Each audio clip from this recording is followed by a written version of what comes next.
Are you editing in Premiere and you feel like it's taking you forever to get through your projects? In this video, I will walk you through 5 very easy steps to speed up your editing workflow.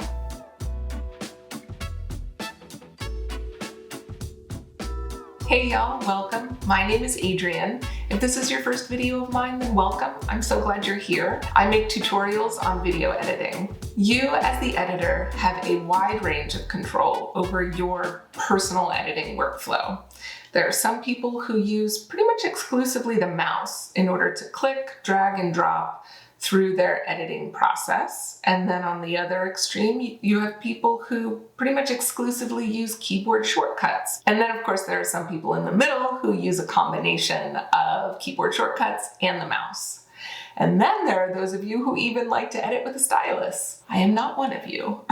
The great thing about that is that there are just so many different options. There are so many different ways for you to be able to edit your footage. This first tip that I have for speeding up your editing workflow is good for everyone, regardless of whether you prefer keyboard shortcuts or a mouse. This tip is going to allow you to go from just a huge mess of footage and trim it down to exactly what you want to be editing very quickly.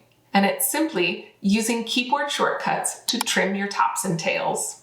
There is a keyboard shortcut where with pressing a single key, you can accomplish the same thing where if you used your mouse, it would take you 4 or even 5 steps to do. The 2 shortcuts are both ripple trim. Q is for trimming the top and W is for trimming the tail. So what you do is you place your playhead at the point at the beginning of your clip where you would want to make a cut. Let's say in this one particular clip, you've got a bunch of bad takes and then the best take is at the end of the clip. What you want to do is trim off the top of the clip or the beginning of the clip.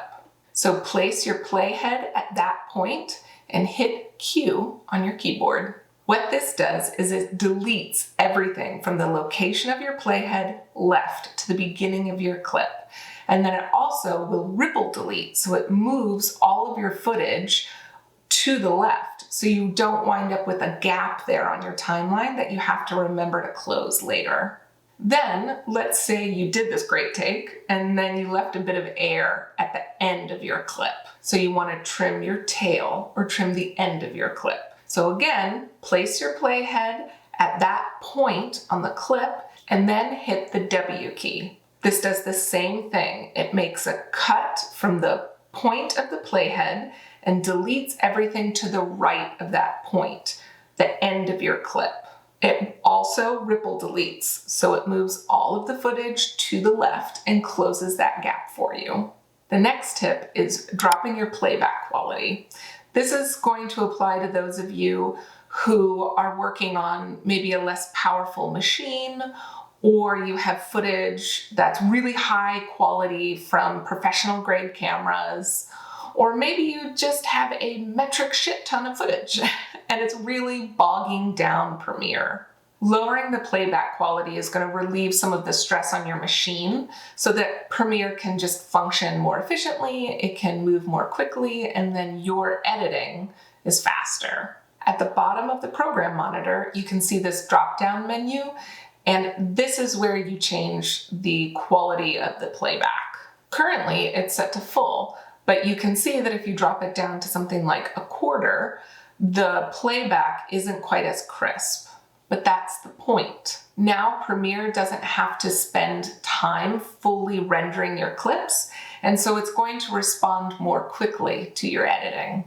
And of course, if you want to change the quality of the playback back to full, all you have to do is go back to that drop-down menu and switch it back to full. Next tip, export your footage using the Premiere presets. That's right, they are that good. You can either export at match source adaptive high bitrate, or you can choose one of the YouTube presets for your next YouTube upload.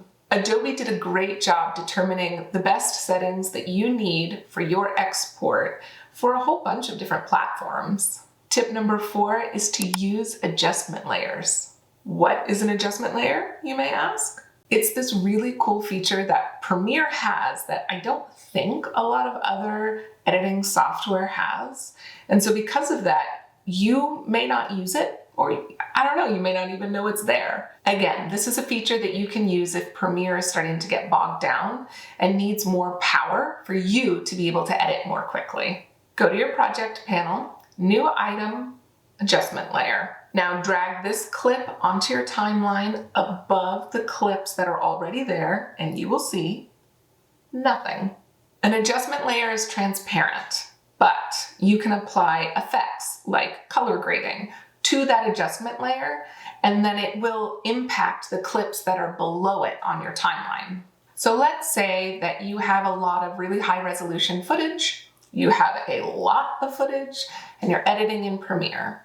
You've made the decision to color correct and then color grade first, and then you're trying to edit, but Premiere is slow. Your machine is super laggy, so you decide, I'll drop the playback quality, see if that makes a difference. But it's just not working. You're not editing fast enough. Here's what you can try. Delete Lumetri from your clips. Make all of your edits, and then add an adjustment layer. You can apply Lumetri to that adjustment layer and then color grade your footage. Something that's really cool about the adjustment layer is you can drag it out to be as long as you want on your timeline. You can cut it, you can move it, you can copy it. It's a really powerful little feature in Premiere. All of those possibilities with the adjustment layer allow you to do almost whatever you want.